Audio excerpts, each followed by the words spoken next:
Well, good evening, everyone. Welcome to the 8825 National Boulevard Project Community Meeting and EIR Scoping Meeting. Tonight we have representation from the development team and environmental consultant as well as myself from the city. I am the interim current planning director, Jeff Anderson. This meeting will be divided into two segments. The first will be a community meeting from 6 to 7, which will be held by the applicant team. And the second will be a public scoping meeting from 7 to 8 held by the city and environmental consultant. Community meeting is meant for comments on the proposed development. Please hold comments on the environmental till the second segment of the meeting, which is scheduled to start at 7. Both meetings will include a PowerPoint presentation followed by questions and answers. To start the community meeting portion, I'll turn it over to Greg Ames with the applicant team for the next hour or so. Greg.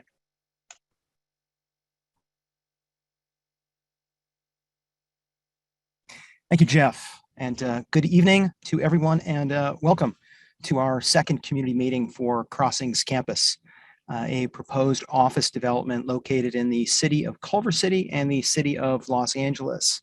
I want to thank everyone who participated in our first community meeting for all of your initial comments and for your subsequent follow-up. We'll be addressing a number of the comments as we go through the presentation tonight. So we very much appreciate you making the time for us and your busy schedules and for your participation now and also in the future. So as Jeff said, I'm Greg Ames, and I am joined tonight by my colleagues Nancy Moses, Gabe Hungerford, and Christina Lee. We're with Trammell Crow Company. We are the developer on behalf of the project applicant, Culver Crossings Properties, LLC.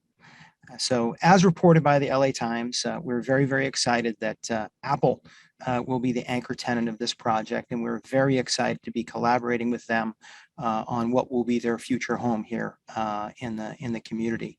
So as we stated, this is our second community meeting for the project. Immediately following this at 7 p.m., we'll transition our call into the city of Culver City's EIR scoping meeting, which will kick off the city's environmental review process.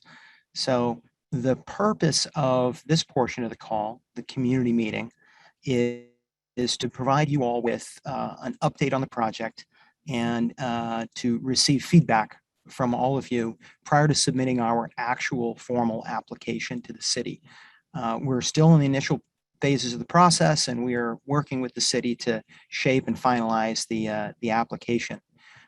We recognize that our first community meeting in October was very preliminary, and we greatly appreciate the initial feedback that all of you gave us. So tonight we're very excited to give you a little bit more progress that we can show as we work with all that information and the concept that we have. So we know that a number of you, again, participated in October, and so this will be an update for you. For those of you who are participating for the first time, we will be sort of revisiting all of that information as well. So if you were here before, it's a little bit duplicative, but there will be more information, and that will continue to be the case as we advance this forward. So your participation is really what this is all about. It's very, very important to us. So both the community meetings that we had were formally noticed. And in fact, for this community meeting, we were required to give 2 weeks notice, and we voluntarily doubled that and provided 30 days notice. We mailed out over 1,000 mailers to residents and property owners, and we will continue to make sure that we do our best to ensure that the community is involved in the process and is notified of every milestone and every opportunity to provide feedback. So as an update on the timeline and where we are in the process, we do intend to submit that formal application for the project in January. And we plan to have another or third community meeting with you at that point in time. And obviously, in addition to the community meetings, there's also the formal process for the environmental review and the entitlements pursuant to the California Environmental Quality Act, CEQA, the City of Culver City's process, the City of Los Angeles' processes. There are a lot of opportunities to provide feedback as we move this forward. So we're very pleased that the city and their environmental consultant, ESA, are in attendance tonight in order to speak to that process.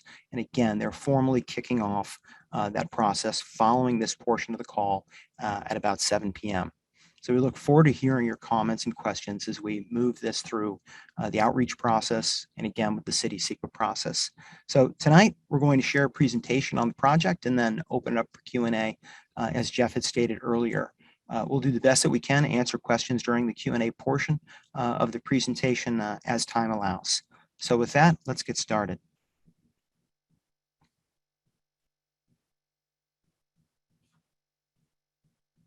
All right, so here's the agenda of the things that we're hoping to cover in the presentation. We're going to refresh everyone with the project location, update on the preliminary design, project commitments and benefits, our neighborhood connection, streetscape, key members of the project team, key milestones as we look ahead, and then we'll provide information on how you can give us feedback going forward, and then finally we'll move to the Q&A.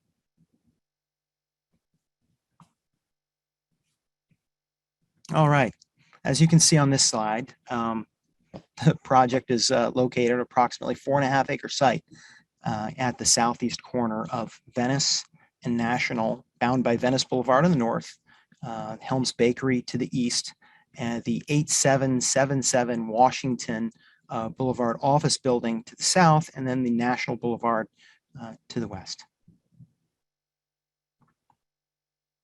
All right, so this slide is a bit more zoomed in. As you can see, the site straddles the boundary between Culver City and Los Angeles. So the site itself sits in both jurisdictions.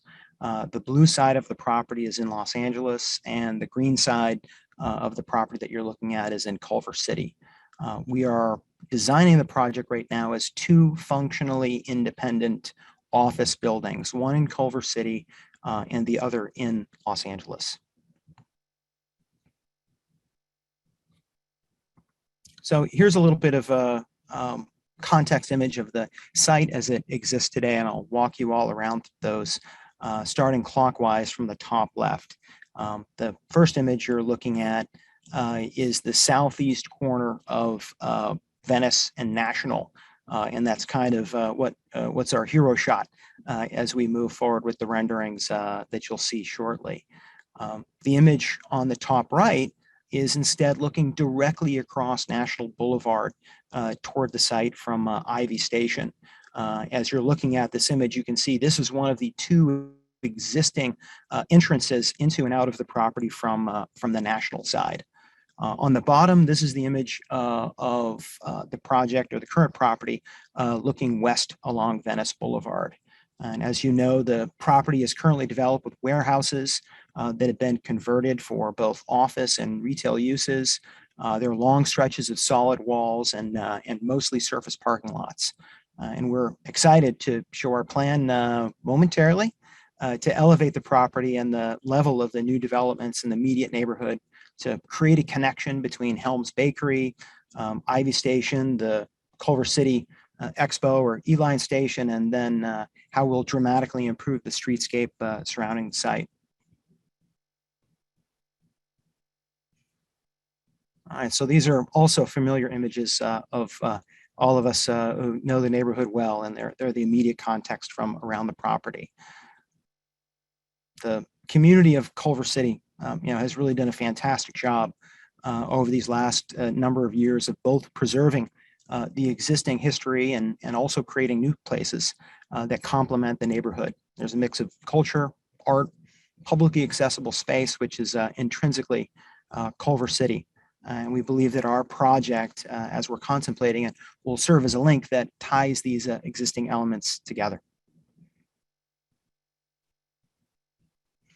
All right, so we'll remove the text in a moment, but this is an updated rendering of the project from that, as we said, sort of the hero corner on the southeast corner of Venice and National. So here are some simple project stats, none of which have changed really since our first call in October. It's pretty much the same. So the Culver City building fronting on National will be approximately 167,000 square feet. It will include 4 levels of office and then 3 levels of below grade parking. So the project will be parked fully below grade. The Los Angeles building will be approximately 369,000 square feet along Venice and will include up to 5 levels of office and then 3 levels of below grade parking. The total project, when it's complete, will be approximately 536,000 square feet.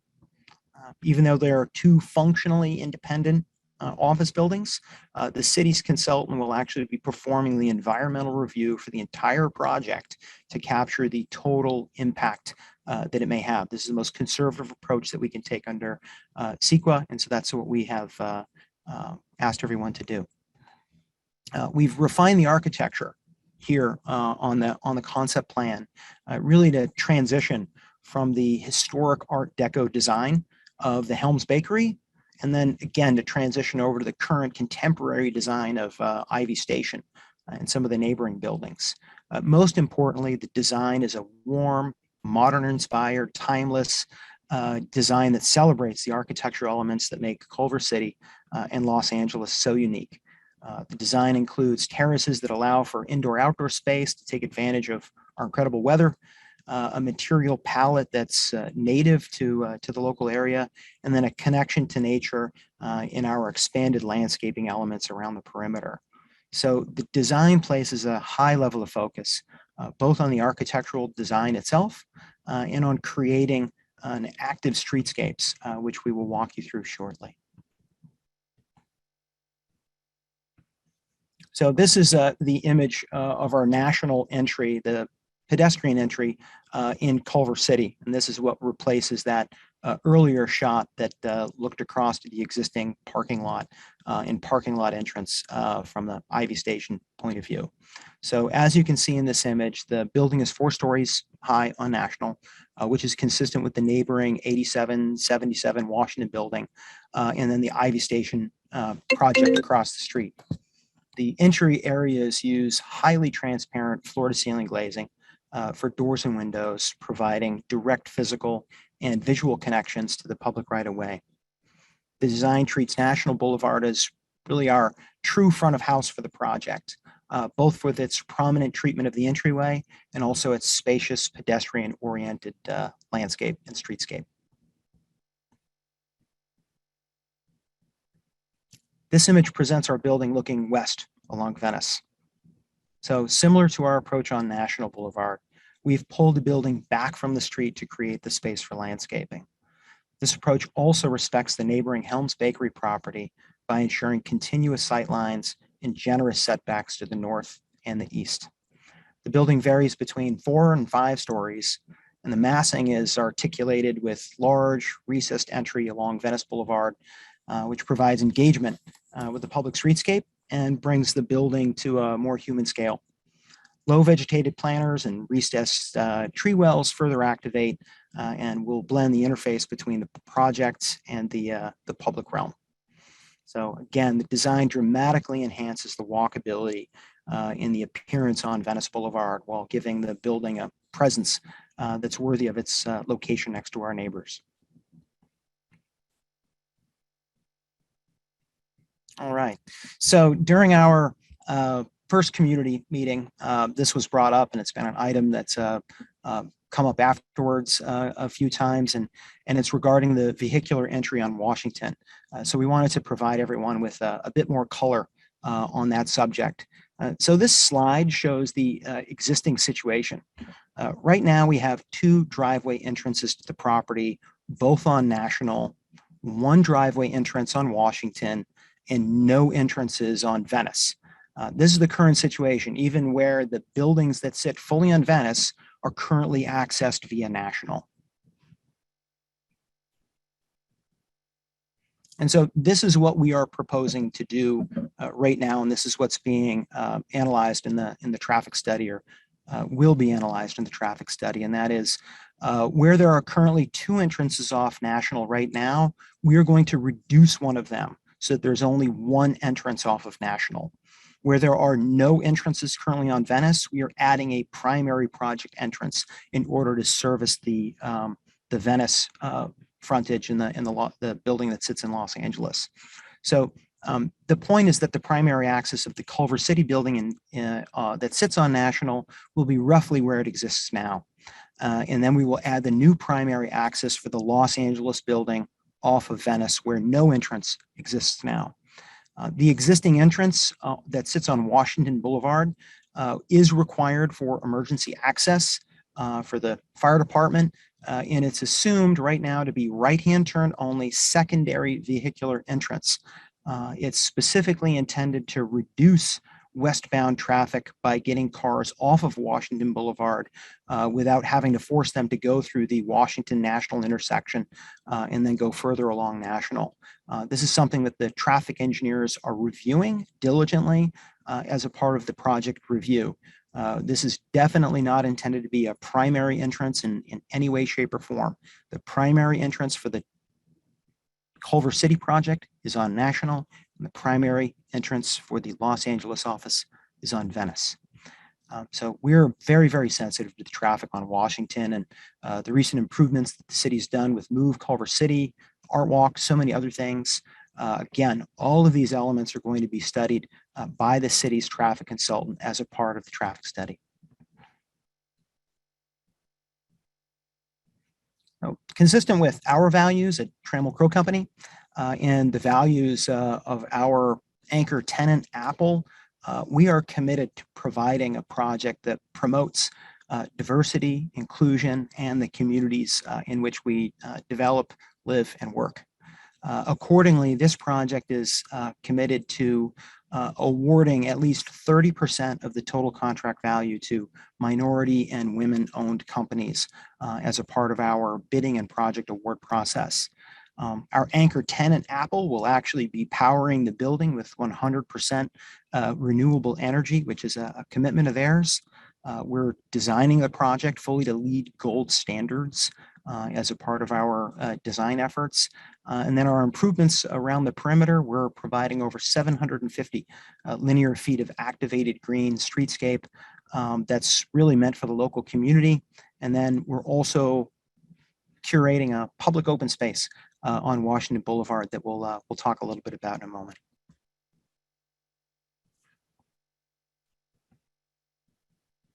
So the surrounding context is really rich with public and commercial activity, as we all know. In particular, when we think about the neighborhood, we do consider three different areas of activation, and those are the ones that are generally bound by our streets: Washington, National, and Venice. And the experience on each of those is different and unique. If you look here, the orange dots that you can see represent pedestrian points of contact from the Metro Expo line, E-line, the Ivy Station mixed-use project across the street, and the enhanced National Boulevard streetscape. The blue dots that you can see denote the pedestrian connection along the improved Venice Boulevard to the north side of the Helms Bakery property and beyond. And then the green dots represent the art walk from Helms Bakery to our proposed public open space, past the newly opened art vitrines on 8777 Washington, and then on to Platform Park, Platform Property and Project. And then the pink dots that's kind of bookend everything really illustrate the Move Culver City project and improvements along Washington, which will be complemented by our potential addition of public open space along Washington that provides a pedestrian respite as a part of this outdoor activation. So these inviting paths really enforce the urban fabric that connects us to our neighbors, and it's what we're trying to address a bit in the next few slides.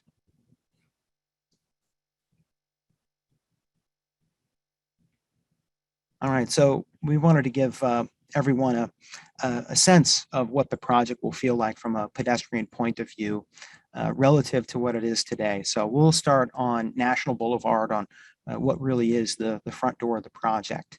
So as you can see in this image, it's familiar, is looking south along National. The current space on the sidewalk is roughly 7 feet from the back end of the sidewalk to the front edge of the curb. And the sidewalk itself is only about 4 feet wide. It's candidly narrow, tight, and a bit uninviting. And this is the proposed design overlaid onto the previous image. So the design that we're contemplating replaces that 4-foot sidewalk with an 8-foot sidewalk. And we provide further relief by pulling it a full 15 feet. So that's the width is 15 feet from really curb face to the edge of the sidewalk. So we're more than doubling the amount of kind of publicly accessible open space along National. The native landscaping that we're contemplating here creates an inviting connection between Washington and Venice Boulevard, as well as the Ivy Station project, and again, the Metro E-Line station over to the east. This really is going to be treated like our front door, and it will be one of 2 primary pedestrian accesses in and out of the campus.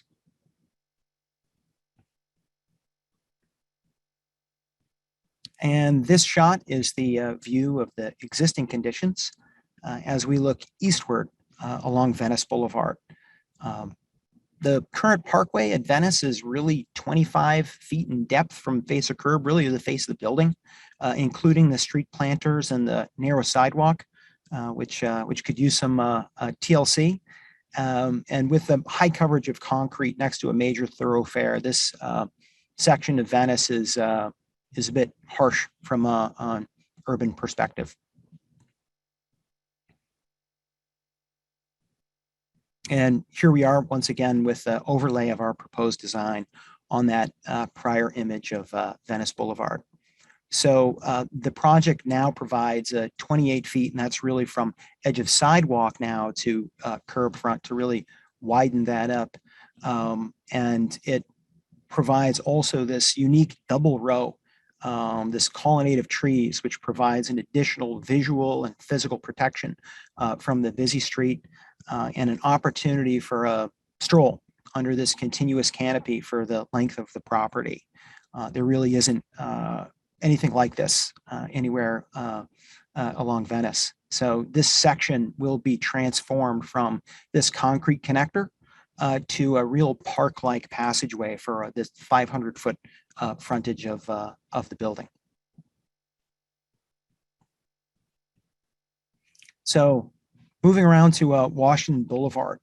And again, while this is not primary frontage of our project, Washington is a critically important part of the surrounding community, how it ties into the Art Walk, Move Culver City, et cetera. And it was worth doing something unique here. So this is a view of the single-story building that currently exists between the Helms Bakery property and the 8777 Washington building, which you can see on the left.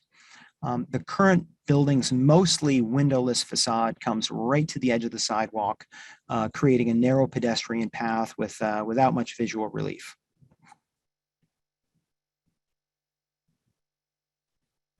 So the proposed design at Washington now incorporates publicly accessible community open space in the place of that existing building. And this open space will complete the pedestrian experience between Helms Bakery, the new Apple art vitrines at 8777, Washington along the Ivy Station and Platform Park across the intersection. We're still determining exactly what programming might go here, but we felt that it's the right concept to create something that's publicly accessible. It could be flexibly programmed. There's a lot of different things that could happen in this space. So the imagery that we have on this slide has a few of the concepts of what could go here. Could be a coffee kiosk, a pop-up juice bar, a community bicycle co-op, could be outdoor art media projection, space for community recreation, or even just outdoor seating. And it could be a combination of all of those things, designed for flexible use. But we're looking at that and trying to figure out what the best solution is for the community in that area. So we look forward to sharing more with you about this space and certainly to hearing your suggestions and input as we continue this process.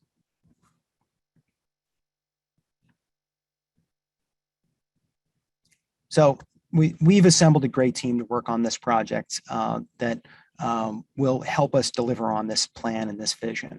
So each member brings a wealth of experience in both Los Angeles and Culver City to their respective disciplines. As we stated at the beginning, the applicant is Culver Crossings Properties LLC.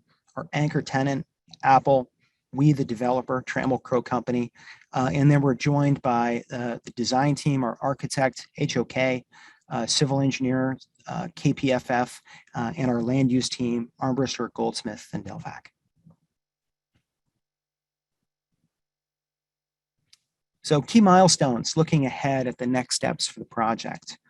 We're currently in the initial study comment period, which goes until December 20th of this year.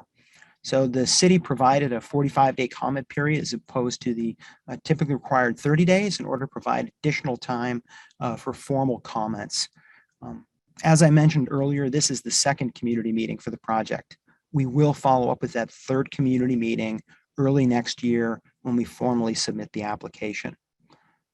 Looking ahead, we anticipate that the city will be releasing a draft EIR in the summer of 2022.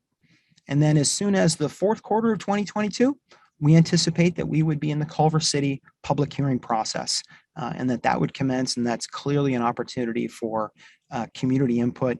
And then following the Culver City public hearing process, we would then move forward with the Los Angeles hearing process, which would commence shortly thereafter. Construction-wise, the Culver City building would commence as soon as the first quarter of 2023, with the full build out of both projects, the Culver City side and the Los Angeles side, possibly during the first quarter of 2025.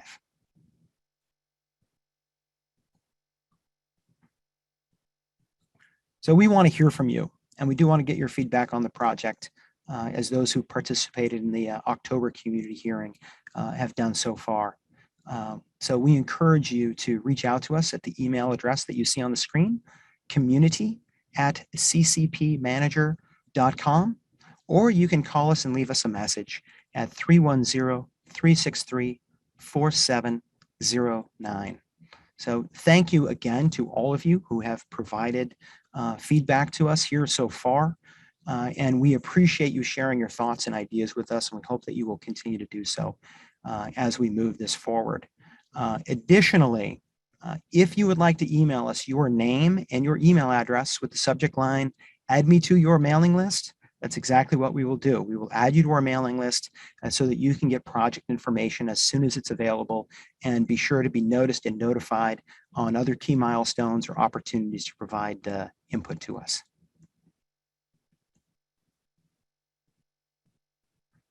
So with that, we would like to open it up to the Q&A portion of the meeting. We will only be answering questions delivered verbally by the audience here. To be clear, any written questions sent to that email address will not be read live tonight. We're very much focused directly on the call and not checking emails right now. So to raise your hand to speak, there we are. Simply click on the raise hand icon at the bottom of the Zoom application, or dial *9 if you're joining us by phone. And don't worry about writing this down. We're going to leave this slide up. When it is your turn to speak, your name will be called out by the moderator, and then your line will be taken off mute. We would like to ask, in the interest of time, that each person please limit their question or comments to 1 minute so that we can give as many people the opportunity of time to speak as we can before the CEQA scoping meeting starts at 7. We would also like to ask you to limit your questions to the community meeting portion of tonight's program. Please hold any EIR or CEQA-related questions to the EIR scoping meeting so that they can be a part of that official record. If questions do come up that we think would be more appropriate or that they belong in the EIR scoping meeting discussion so that they are indeed a part of the record, we may suggest to you that you repeat your question for them at that time so that it can, again, will be included as a part of that record. And we appreciate your understanding and your cooperation on this.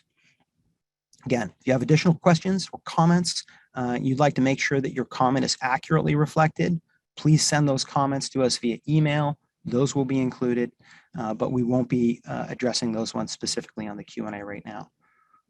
So with that, Gabe, will you call on the first community member so we can start the Q&A session? Yep, absolutely, Greg. Just give me 1 second here so we can look at the participant list.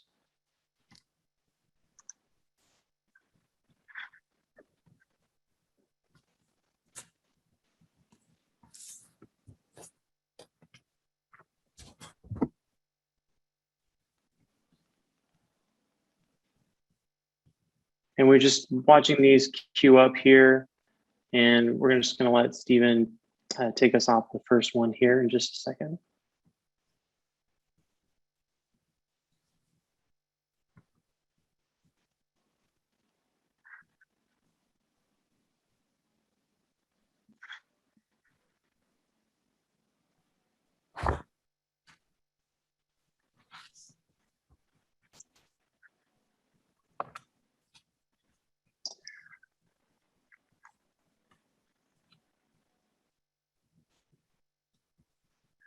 Okay, so let's start with Kareem Saleh.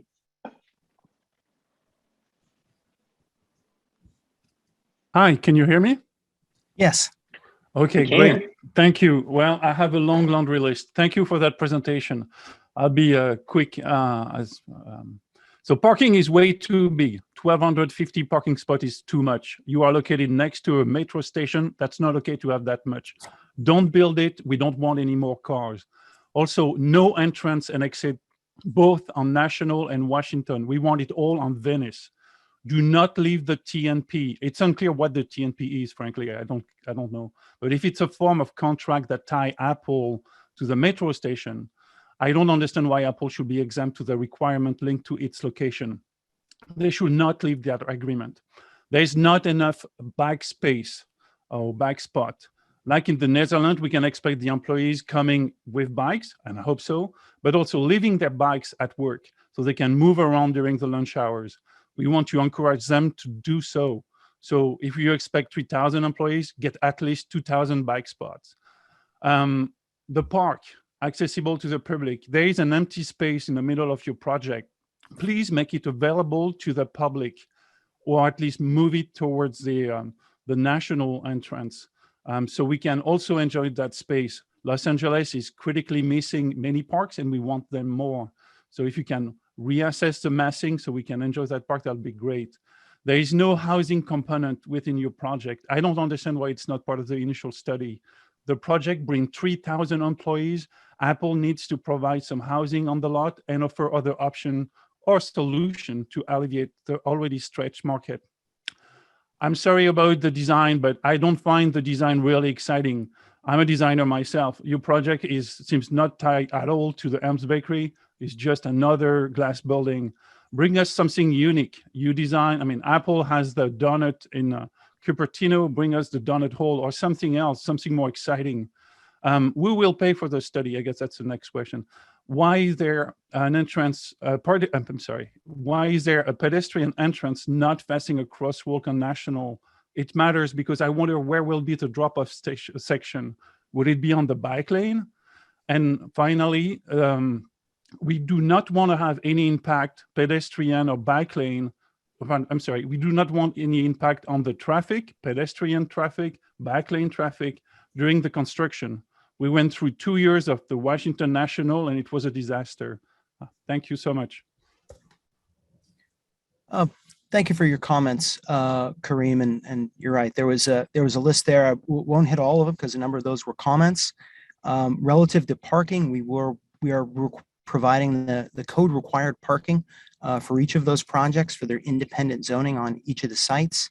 Relative to vehicular entrances for the projects, as we said, we have one building that's in Culver City, and its primary access will be in Culver City. We have another building that's in Los Angeles on Venice, and its primary access will be in Los Angeles on Venice. On the publicly accessible open space, the interior space is specific to the occupants of the building, which is also one of the reasons why we are in fact creating publicly accessible open space on Washington. So we look forward to hearing more feedback from the community on the different ways that we might be able to use that.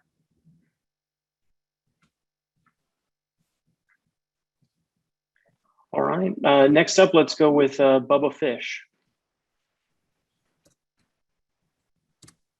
Hi there, thank you for the presentation. I appreciate all the context, and I want to echo a lot of what Kareem just said. I live right at Washington and National. It was a safety disaster for 2 years trying to cross the street as a pedestrian and cyclist because of the Ivy Station project. So please we need to make sure that pedestrians and cyclists have full right of way and safety during the time of the construction. I would echo the need for more accessible, publicly accessible public space beyond just the section on Washington that you outlined there. I would echo the desperate need for housing, and I think most importantly, the number of parking spaces being 27, I think 100 parking spaces, or 1,250 parking spaces is far too many if we're going to be friendly to the climate and friendly to the traffic here in Culver City. My God, we need to incentivize other modes. I did not hear the bike parking. Apologies if I missed it, but would love to know what the bike parking situation is going to be. And you mentioned that we're up to code on the parking requirements. Can you be specific about how many parking spaces are required by city code and how many you are providing? And if it's going at all over the I understand you have to adhere to the parking minimums. Can you be specific about whether this is going above the parking minimums or not? Because we really need to reduce the parking as much as we can. Traffic is going to explode the more we allow folks to park their cars here. And it's 0.1 mile away from the biggest, from the train station and from all the major bus routes in LA or in Culver City. So it seems unnecessary. Yeah, those are my main notes. Thank you. Thank you. Certainly one of the things that we'll be studying during both the CEQA review process, I'm sure that ESA and the city will be looking at it, are construction and making sure that there's a smart plan for construction and to minimize and stay on top of any potential construction impacts. So we'll certainly stay focused on those as we look at the project and plan it going forward. As it does relate to housing, one of the things that we did not address during the presentation, but there is a significant linkage fee for affordable housing that both projects will be paying, or the project in its totality, to both Culver City and the city of Los Angeles. So even though it's an office project, it will be directly contributing to affordable housing in the immediate area. And then on bike parking, Nancy, do you have the bike parking information by any chance?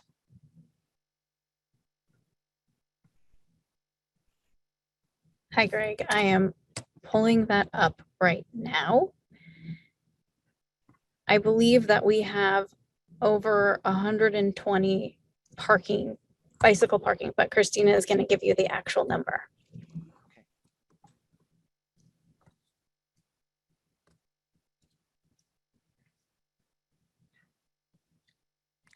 Why don't we go ahead and move on to the next question while we look that up? Sorry, she's on mute.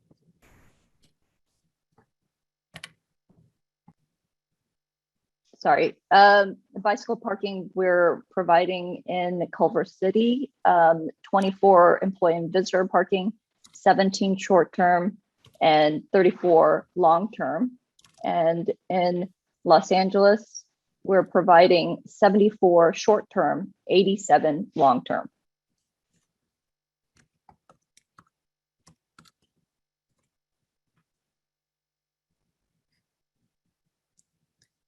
Thank you.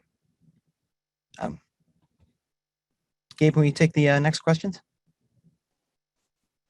Yeah, Greg, before we go on, we should also just mention really briefly about the parking ratio for the vehicles. So for Los Angeles, we'll be parking at 2 per 1,000. And in Culver City, we'll be parking at 1 parking stall for 350 square feet. And both of those are the base code requirements. Thank you. All right, so next up, we've got Ben Needleman.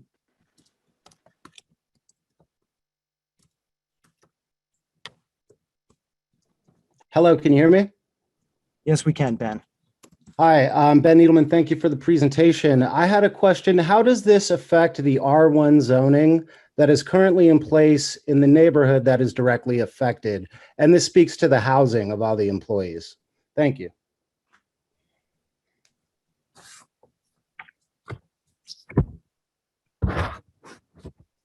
Yeah, so the project itself, or as a part of our entitlements, is reutilizing the existing zoning that's designated for both sites. The Culver City portion of this property is currently zoned industrial general, and the Los Angeles portion of the property is zoned C2 commercial, and both of those zonings allow the contemplated use. So part of the project's goal as we look at it really is to provide office space that's proximate to the Expo line, or the E line, excuse me, and transit, and really to serve the creative industries and talents that already do exist in the local area. And again, we're paying a linkage fee for affordable housing. We'll have no impact on the zoning of the R1 zoning in the adjacent community from a zoning or development perspective. No impact. Oh, we're not changing the R1 zoning. We're only, we're in fact, we're not even changing our zoning. We're operating within the zoning that's been applied to this property. I understand the zoning on your property. I get that, but the zoning on literally the neighborhood that will be affected. You know, I live off of Washington, right off where you did where the current, not you, but where the city did the current bike lane and bus lane. I live off Washington. And I am concerned if the zoning is going to change to accommodate all of these employees. Again, we're not proposing to change the zoning. The zoning allows the uses that we're contemplating here.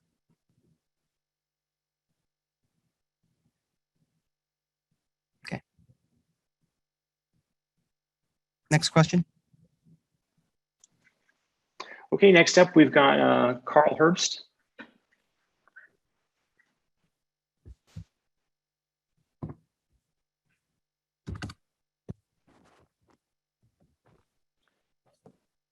Carl, looks like you might be still on mute there. Is that on our end?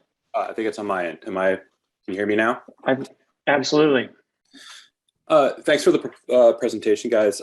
First time seeing it. I had a couple of questions. I wanted to know if we're going to do any mixed use on the bottom floor. Again, if you're trying to create space where people as pedestrians are interacting within the space, is it all going to just be office, or is there going to be some sort of areas that are accessible by the community as mixed use of the base? That's the first question. Second question is, what kind of infrastructure work are you helping with the city to accommodate all the additional use of water, sewer, electricity? I know I was saying all renewable, but again, how is that actually being channeled to this particular building, or is it going to be generated on site? And then lastly, with the parking question again, people are throwing numbers out of the head count and the number of parking spaces, but I didn't actually, maybe I missed that in your guys' slide presentation. Can we actually get official numbers of head count and proposed head count for the buildings, and then number of spaces on the 3 floors below for each building?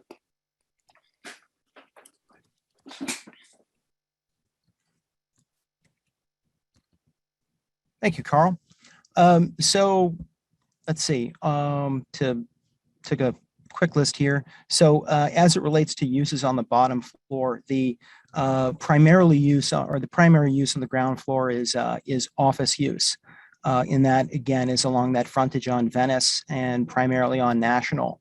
And then the community open space on Washington to connect the retail on Helm fronts Helm's Bakery building along to 8777 Washington and the art vitrines there. So if there is a retail component, again, the pop-up coffee, juice bar, bike repair, whatever it may be, that will be found along Washington. However, the frontages on Venice and National right now are anticipated to be office uses.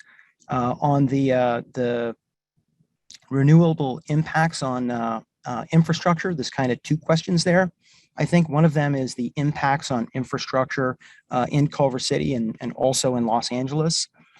Both of those will be evaluated as a part of the EIR process as it reviews the potential impact of the project on the infrastructure, and it confirms that the infrastructure is available to support the project or not, and what the project will need to do in order to address that if it does require support.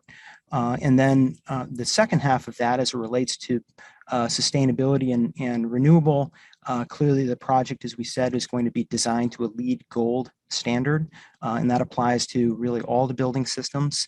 The renewable commitment from Apple is really a part of their regional commitment, and includes both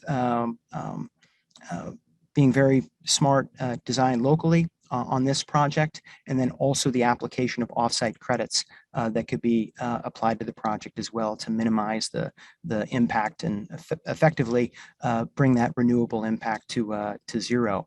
On the parking counts, we really just have the total square footage versus the total parking counts. So the square footages as we brought them up before in the original project presentation were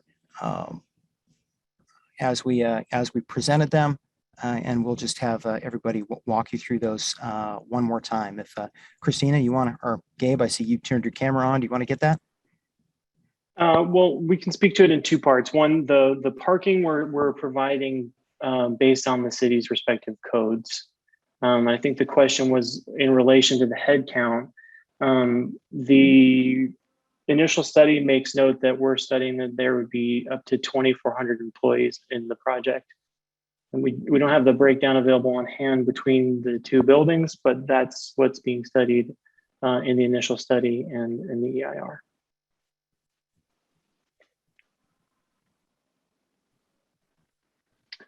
All right, with that, let's go to Jake Willens.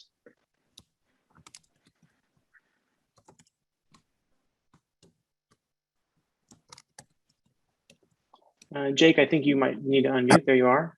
Can you hear me? We can, thanks. Yeah. My issue is a different, probably suited for a different meeting, more with the city about the one lane on Washington. But just figuring out, I mean, already since they've moved to one lane, traffic has like doubled on Washington going both ways. And I'm wondering what you're specifically doing to mitigate traffic getting even worse on Washington Boulevard. With this many new employees coming in, this many new other businesses coming in, I just can't even fathom, they've already cut out half of the passageway. So that doubles traffic right there. But what specific things are you guys looking at to try to mitigate Washington traffic?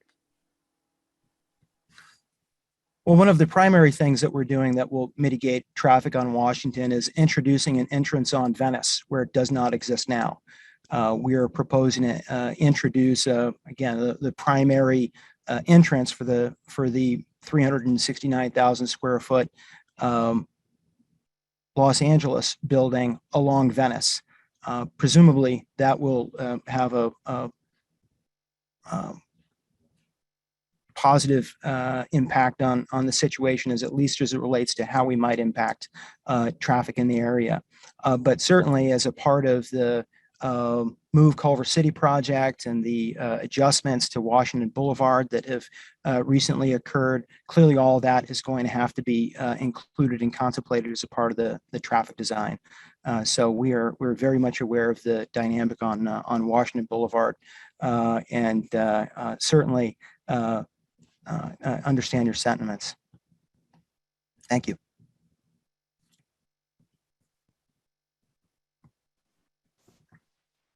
All right, so next up, let's go with Dylan Gottlieb. Good evening. Obviously, traffic is what's on the agenda today. So I have a couple of questions. If the traffic minimums have been brought up a couple of times, the code there. If the city were to allow a variance allowing for a reduction of minimum parking, would the project take advantage of that? It's always, I mean, we know what the city allows for now, but things have been a little bit more progressive on this, especially due to traffic, and there's different thoughts coming around. Is the project looking into alternative mobility options And what will you be doing to incentivize public transit? Another one is, I would hope for more local businesses on the street level, so we don't have this big dead space that is only accessible by employees, going in, and we're just seeing basically a wall on the outside for one huge square block. And then finally, about the bike parking, I would give yourself a lot of space in case you need to grow it. You can start with what you said, but then have the ability where you're not hitting a wall if it turns out that it's a good thing. That's all I got. Thank you. Thank you, Dylan. Gabe, do you want to address those? Yeah, Dylan, you brought up a couple great things that we have in our plans. I mean, one of the things that we'll be doing to help mitigate traffic and also to encourage multimodal transportation to and from work is the traffic demand management plan.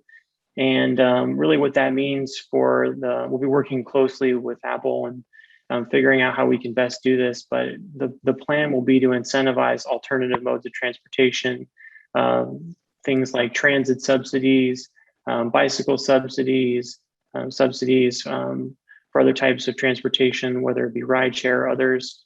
There's also going to be employee shuttles that should be moving folks around, and that will hopefully reduce traffic as well. So there's really a holistic approach to getting folks to and from the building that's going to be a part of the plan, not just parking. And so, look, it may be very well that we have more demand for those bicycle stalls, as you mentioned. So we'll be keeping that in mind. But right now, that's kind of some of the things that we're thinking about. We'll be happy to elaborate on that as we go along.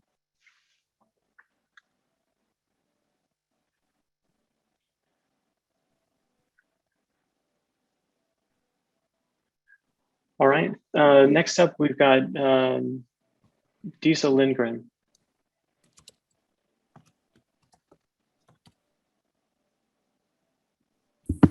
Thank you so much for your presentation.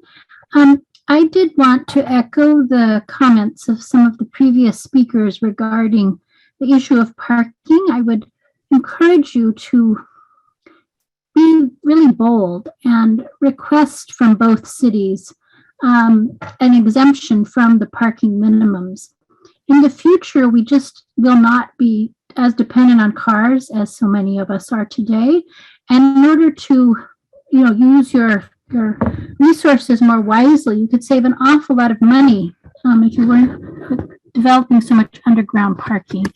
I realize that you're not proposing a project that would be mixed use to include housing, but it would be fantastic to see some housing on upper levels. We just are so grateful to have the Expo line, and it's just extremely close to this project. So it'd be wonderful to be welcoming employees to arrive by public transit. And the other thing I wanted to ask is if it's possible, you might consider proposing and installing a scramble formation. It's really helpful to have a crosswalk that is formed like an X with a box around it for the close by intersection, so that pedestrians can easily cross the street in all directions, and then the cars just wait. It's a very safe and very quick way to move people on foot and in other modes of transportation. And just finally, I really appreciate that the building is going to have such a high level of LEED certification, and that demonstrates a real concern for sustainability. But the really key way to help with sustainability and greenness is to incentivize the people using the facilities in the building to come here in ways other than cars as much as possible. And finally, if there's any way to include some dining facilities, I think that would be fantastic. Of course, we're so happy to have people patronize our local cafes and restaurants, but it's an awful lot of people that will be working there. It seems like it would be a real added amenity for the employees and the community if there was some ground level meeting opportunities for people. Thank you so much. Thank you very much for the comments, Disa.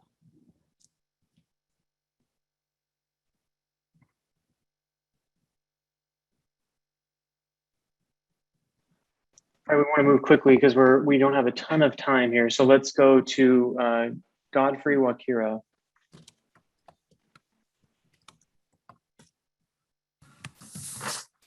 Hi, can you hear me? Yes. Oh, okay, sorry. Yeah, no, so I'm Godfrey Washira. I'm with Creed LA. And again, I just want to thank you for the presentation. Again, it was my first time attending one of these community meetings. And we look forward to a robust environment and land use review process.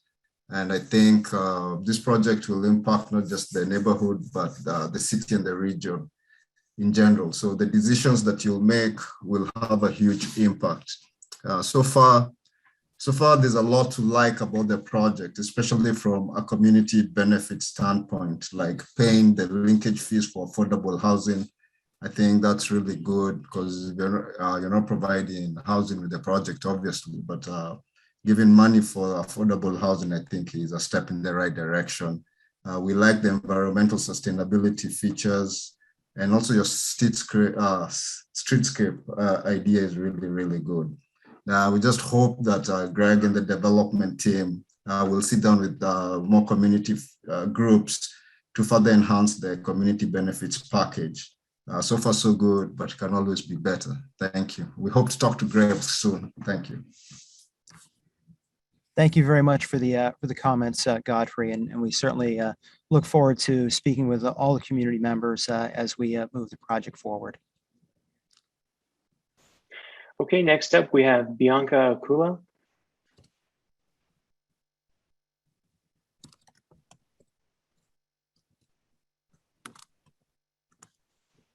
Bianca, I think you might be still on mute, but I did see you, I think, flick off mute for a second there. There you are.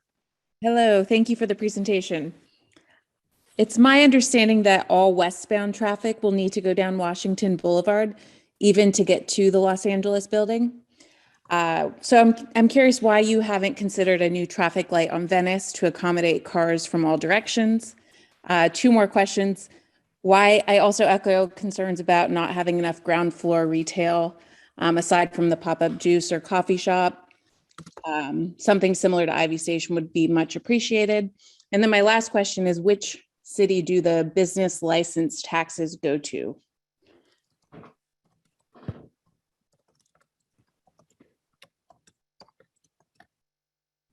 So thank you, Bianca. On the first element relative to traffic, we will be looking at is a part of our traffic study, how to optimize traffic and the circulation. And we will be looking very, very closely at Venice Boulevard and what we can do there to help optimize that. So your feedback and your commentary is heard and it's received, and we'll be looking at all of those options as we evaluate the project. On the ground floor retail, simply speaking, we believe that our activation through the occupancy of the office occupiers, which we will be able to guarantee, will provide significant street engagement and pedestrians who will then actually go to use and utilize the neighborhood retail as a part of us actually being in the neighborhood and the community, and that will provide a significant amount of, again, streetscape and pedestrian activation in the community. We could not guarantee with our own retail, which would compete with existing local neighborhood retail. We would much rather patronage it ourselves. And then on the business licenses, the business license taxes, I'm fairly sure that those are specific to each of the buildings and the footprints of the buildings, though I'll have to put a little asterisk in that, and I'll ask any of my team members who believe that that's if I said that correctly or not, to go ahead and weigh in. But I do believe that the Culver City taxes are specific to the Culver City project, and the LA taxes will be specific to the LA project. Should be straightforward. Great, that's right. And so let's go next to Ken Mand. Oh.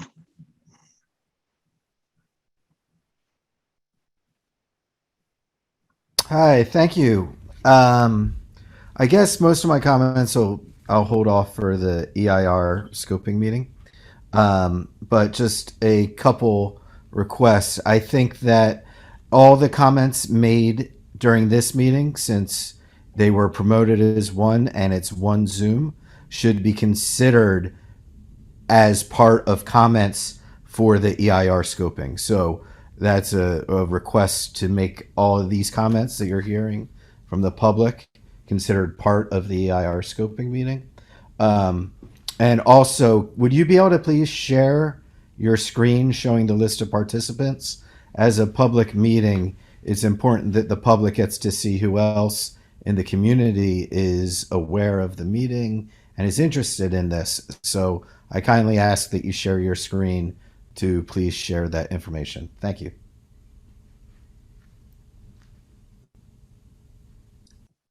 Thank you very much, Ken, for the comments and suggestions there. We are following the format of the call and presentation as we set this up with the city of Culver City in order to follow precedents that were set by other projects so that the city can be equal in the way that they treat project applicants and the community through the process. But again, I think both of those were probably better directed at the city than at us. And with that, we do recognize that it is the end of our time frame. And we will turn the call back over to the city. We would very much like to thank everyone for your participation in the community meeting this evening.